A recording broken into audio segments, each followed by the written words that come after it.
Shalom, kebenaran hari ini tanggal 1 November 2024 bertema menghargai kehadirannya.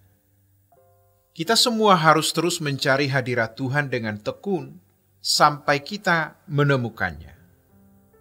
Tidak jarang ketika kita berjam-jam duduk diam di kaki Tuhan, tetapi seakan-akan Tuhan tidak peduli.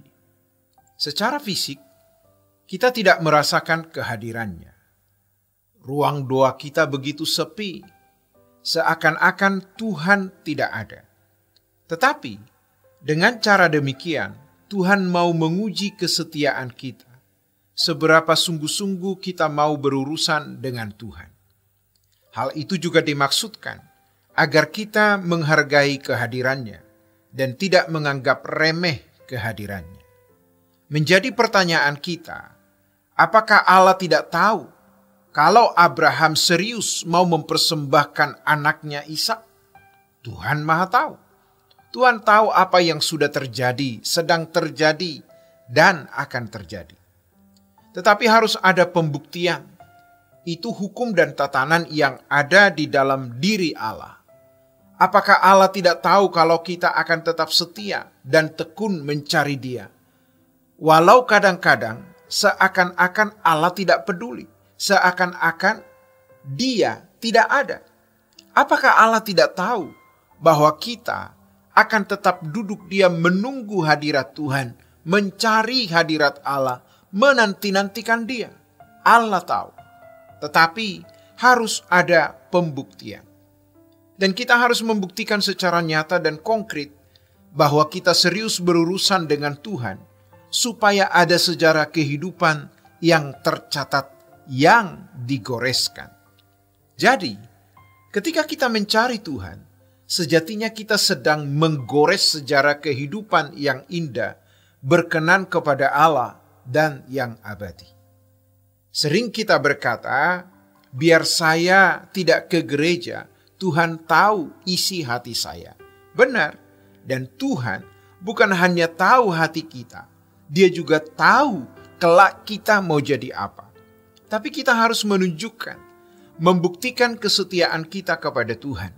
Tuhan tahu kalau kita mengasihi Tuhan atau tidak, tapi harus ada pembuktian yang nyata. Tuhan juga tahu kita itu baik, tidak akan balas dendam walau disakiti. Tapi kita mesti bertemu orang yang melukai, menyakiti sehebat-hebatnya, sampai terbukti bahwa kita memang bisa mengasihi musuh dan mengampuni orang, untuk pembuktian. Dan pembuktian itu menjadi goresan kekal dan membuat keberadaan kita permanen. Permanen rendah hati, permanen tidak materialistis, permanen hidup tidak bercacat, tidak bercela. Tuhan akan melatih kita, dan untuk itu Dia memberikan kita suatu kondisi di mana kita bisa membuktikan bahwa kita melabuhkan hati kita kepada Tuhan. Jadi kita akan mendapatkan pengujian-pengujian.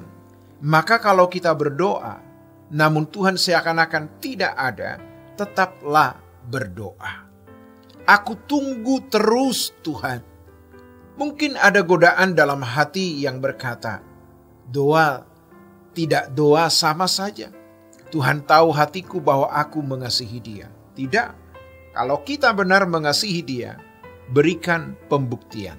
Jangan menunda, sebab kita akan menunda terus dan akhirnya kita akan salah terus.